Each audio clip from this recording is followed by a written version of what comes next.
Bienvenue dans cette vidéo où nous allons apprendre à utiliser TradingView, que ce soit sur portable ou sur ordinateur. Mais spécialement dans cette vidéo, nous allons apprendre à l'utiliser sur un portable.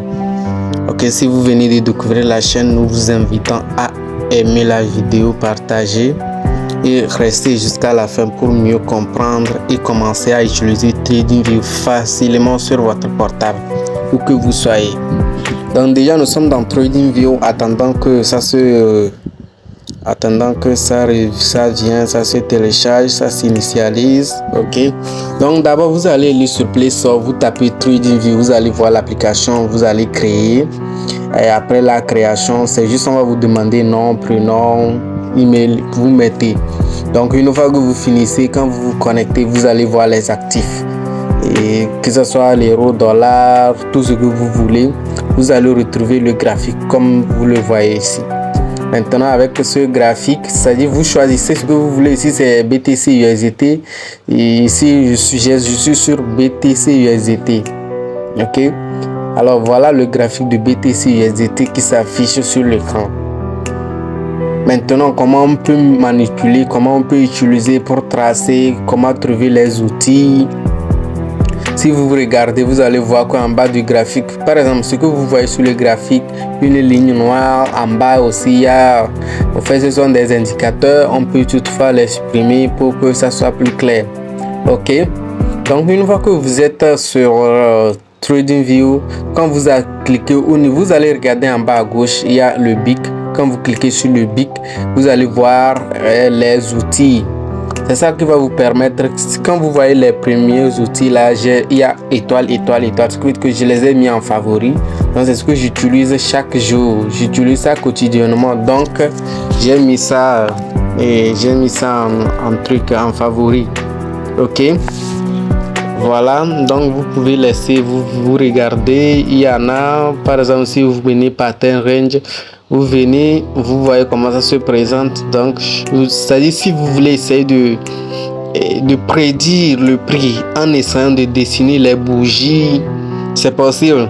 Voilà, donc tu écartes seulement un peu de la distance où tu veux, ou sur les points que tu penses, tu cliques, ça s'installe automatiquement. Pour aussi bouger, juste tu fais le doigt sur le graphique. Voilà, tu pousses un peu le doigt, tu vas voir que tu touches les points là, et puis c'est avec ça tu bouges. Quand tu bouges ça, le graphique aussi va bouger, ou bien les outils que tu tiens vont bouger aussi. Ok, donc voilà. Donc si on veut supprimer, vous voyez en haut, il y a supprimer, je clique sur ça. C'est comme ça se passe. Ok, donc pour utiliser, c'est très facile. Vous cliquez sur le BIC. Quand vous cliquez sur le BIC en bas, vous regardez en bas du graphique, le BIC se trouve là-bas. Ok, on a fait un schéma du BIC. Voilà, j'ai choisi gomme. Au niveau de, vous regardez, on a écrit en bas BNB USDT. À côté, on a écrit 4 heures. Devant, on a écrit plus et il y a BIC. Voilà, j'espère que vous avez vu là-bas. Maintenant, là-bas aussi, il y a ce qu'on appelle gomme. Ou bien, si tu prends gomme, c'est pour gommer. Voilà aussi un outil, c'est l'outil du risk ratio. Donc vous voyez, non? Ok, donc on va essayer de mettre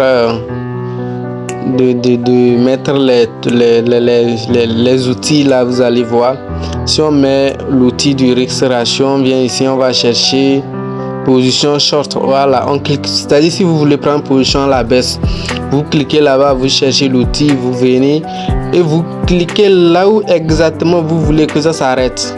Est-ce que vous voyez? Vous cliquez exactement là où vous pensez, là où vous voulez rentrer sur le marché. Ici le marché déjà, c'est juste un backtest et le marché est déjà parti, donc on essaie juste de vous montrer. Et là où par exemple je mets le truc du risk ratio comme ça, si c'est ce que vous voulez rentrer sur le marché à ce niveau, vous amenez là-bas, vous cliquez, vous prenez votre position tranquillement. Ok, juste quand vous allez mettre ça, ça va vous permettre de savoir en avance et votre risque.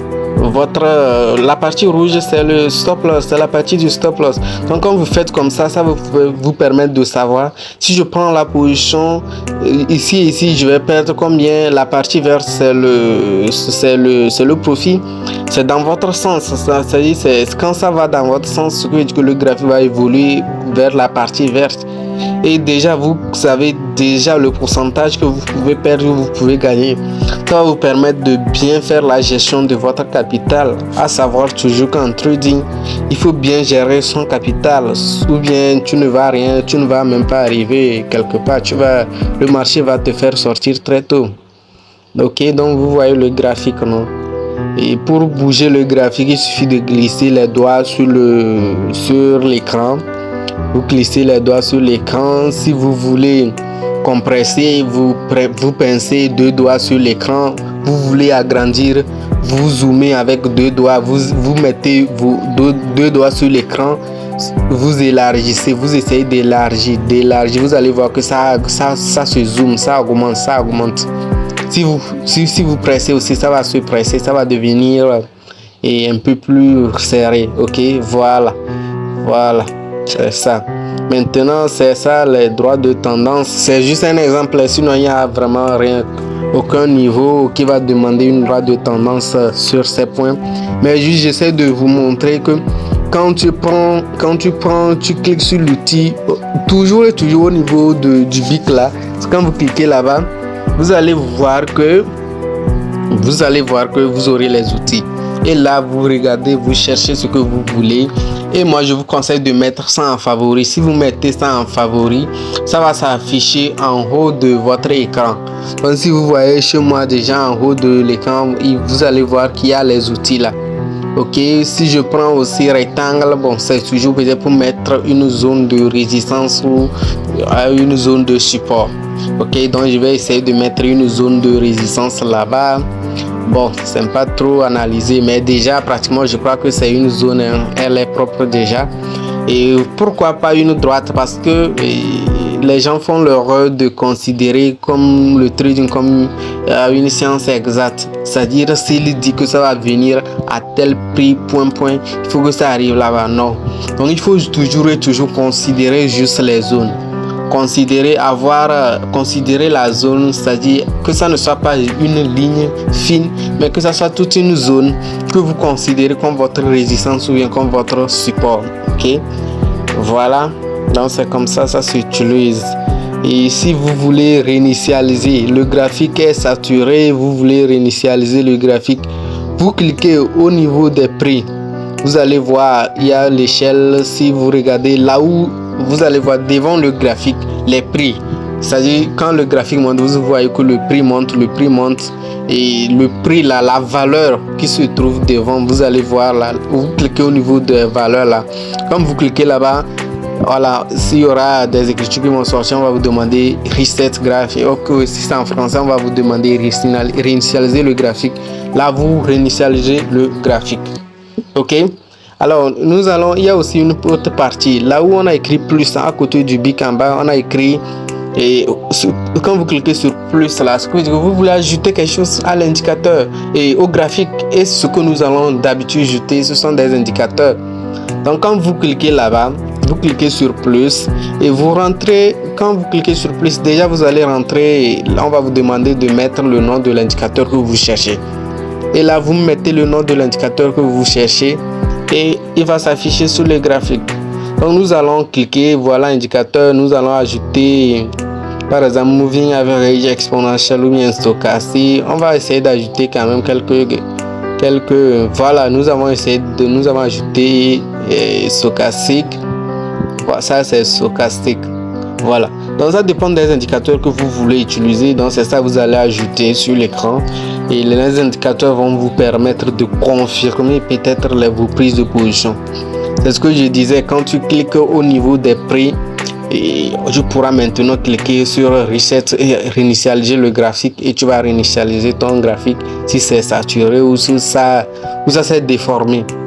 Ok, sinon c'est très facile, mais il faut juste s'appliquer avec des exercices et en étant pratiquement 2-3 fois sur le graphique, en essayant d'analyser vous allez rapidement maîtriser comment ça se passe. J'espère que vous voyez avec moi. Ok. Maintenant, si vous voulez supprimer, vous allez voir que en haut de l'indicateur là, en même temps, il y a, vous voyez non, il y a œil, paramètres et puis supprimer. Donc vous cliquez sur la croix là et puis ça se supprime. Ok. Donc vous avez fait disparaître l'indicateur là, ça. Mais si vous voulez un autre, vous allez mettre un autre. Ok, sur les pointillés qui sont à la fin à l'angle, vous allez voir si vous cliquez là-bas. Et peut-être si c'est le broker vous cherchez. Donc tout, peut-être vous voulez garder une image. À savoir que si vous utilisez la version gratuite, c'est compliqué souvent de sauvegarder les images via TradingView directement. Donc vous pouvez cliquer sur broker si vous voulez relier votre compte. Si vous voulez relier votre compte. Si vous voulez relier votre compte à Binance ou bien à un autre, vous pouvez par exemple Ox. Si vous faites le trading forex, il y a Perpetual, il y a tout, il y a les brokers. C'est là-bas vous allez relier votre compte et puis pouvoir créer, vous reliez le compte, vous créez votre compte quoi. Vous créez votre compte, vous faites le dépôt là-bas et puis vous commencez le trading. Je pense que c'est ce qui est essentiel sur TradingView à apprendre. Déjà, quand vous téléchargez l'application, vous vous enregistrez, vous venez. Déjà, quand vous cliquez sur un graphique et il apparaît, en bas, vous allez voir. Donc, vous cliquez sur plus, vous allez voir les indicateurs. Vous cliquez sur indicateur, vous mettez le nom que vous voulez, le nom de l'indicateur que vous voulez. Maintenant, après ça, à côté du plus, il y a voilà un petit dessin de BIC là. Vous voyez ça, non? Et là aussi, vous cliquez sur le BIC, vous allez voir les outils. Les outils, c'est-à-dire les droits de tendance, les parallèles, les rectangles, tout ce que vous voulez. Tout ce que vous voulez. Maintenant, à la dernière position, les 3 tirets à la fin, quand vous cliquez ça, vous allez voir. Et si vous voulez relier votre compte TradingView directement à un broker. Ok, en bas, vous avez watchlist. Si vous pouvez garder et certains marchés en surveillance. Si vous êtes au niveau des crypto-monnaies, vous pouvez sélectionner quelques crypto-monnaies que vous gardez en surveillance. Et au niveau des idées, peut-être vous rentrez là-bas pour voir ce que les autres traders font, ce qu'ils pensent, leurs prédictions. Ok, donc c'est ça. Merci beaucoup si vous avez suivi la vidéo jusqu'ici. N'oubliez pas de vous abonner. Cela va nous aider à continuer à produire des contenus et vous aider. Si vous avez des questions, n'hésitez pas à les mettre en commentaire. Merci beaucoup.